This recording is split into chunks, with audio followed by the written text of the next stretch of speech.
new global business engagement that you've read about in the last few weeks, how to attract companies to invest in Indiana.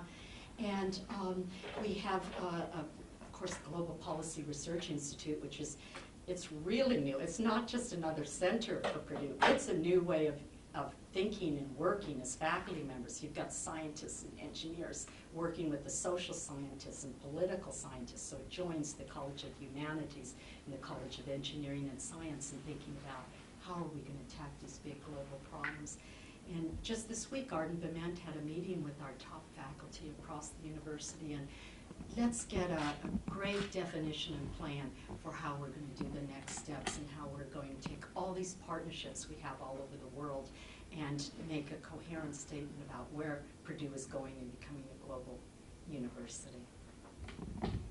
Cordova, building off that point, when you first had the strategic plan, when you first got here, is there anything that's still on that checklist that you hope to yes. see through this year? Yeah, I'm really glad you asked that. There's a few things. So in the student domain, we want to implement an honors college, and you'll hear more about that in just a week and a half when we ask the trustees to approve the new concept. And this is something that we set about to do in the strategic plan. Another one on students was the one-stop shopping, one place where students can go instead of a half dozen places to get their courses and their out-of-classroom activities formulated as well as their in-classroom, and that's the new Center for Student Excellence and Leadership, and hope we'll break ground on that.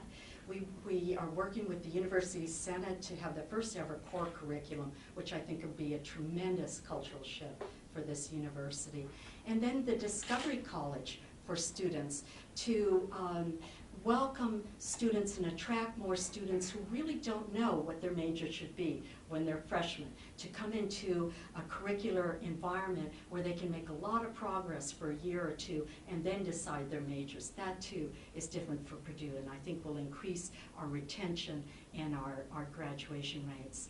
And in the research domain, I already mentioned the major highlight, which is making a good framework, implementing one for faculty, the development of the technology that our faculty invent on the campus, and keeping it and investing in it to go to further stages of commercialization so that when we hand it off to companies, it'll be worth more.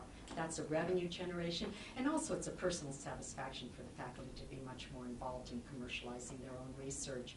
In the global, I laid out that we have a ways to go. We've done a lot of new creative partnerships with Colombia, with Russia, with Africa, with China this past year and more. But now the next step is really figuring out how do we put all that together and have a coherent national statement, international statement about what we are. And the final thing that I think, and I know the trustees are very excited about it, and it wasn't really in the strategic plan, but it came about because of this year of the environment that we see ourselves in, where we have the dual pressures of the state funding going down inexorably. Whether the state income is going up or not, just over time you can see that the state appropriations just heads down little by little every year. So if we extrapolate that out 10 years, you know, we could worry.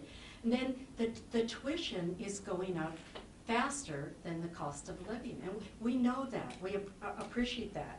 As you know, Representative Espich has pointed that out. We agree with him. But that has been our source to tap, as all universities have, for making ourselves a better, more high-quality university, a better educational experience to give the students, and really, truly a research university, which also costs money and needs investment.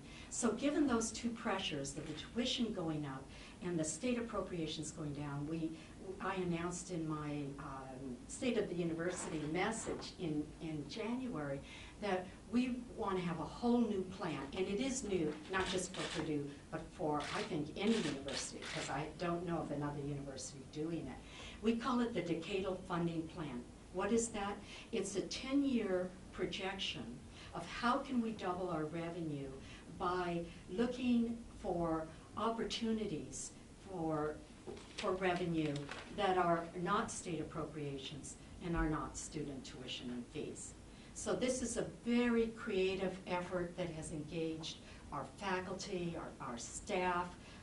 The students, when they return, will be a part of it. We've worked all through the summer. Just this week, we had a big powwow, a big retreat for several hours today about it. And we are coming up, by we, I mean all the leaders of the 15 subcommittees that comprise this effort, with really powerful new ideas for revenue generation. This is on a fast track. We're going to present it to the Board of Trustees in mid-August. We're going to go public with it. And so what we're hoping is that we can start implementing some of it in the next year. And I think it will be part of my legacy if we can institutionalize that as a process that every 2 years we return to renewing the decadal funding plan. So it's like a rolling 10-year revenue generation plan. This is something that all companies do. They're always worried, of course, about the bottom line. They look at the big environment, what's happening economically, but universities don't. We kind of live state appropriations to state appropriations. So for us, that's a 2-year cycle. And you can see that the trends are not good trends. We can't keep raising student tuition in the way that it's been going, and we can't keep funding a great quality education with declining state appropriations. So we think we have a responsibility and, frankly, an opportunity to be creative here. No, that's maybe I'll have another question. Regarding what qualities you hope to have in the success, I know you said you're not really involved in picking the success, No, but what qualities do you hope to have in the person following you? Oh, I think that's for the faculty and staff and students. I mean, I'm sure that they'll come in with all sorts of great ideas and thoughts. I wish I could be a fly on the wall on some of that. I'm sure they'll say, well, I'm not sure they'll say, but I would hope they'd say, we want that person to have these qualities of Professor Cordova, but we would really hope for, these other ones in addition. It's always like that. And so I hope that I will, when that time comes around, that they'll be able to point to some of the wonderful things we've done together in interactions. But, that's what makes a university vibrant.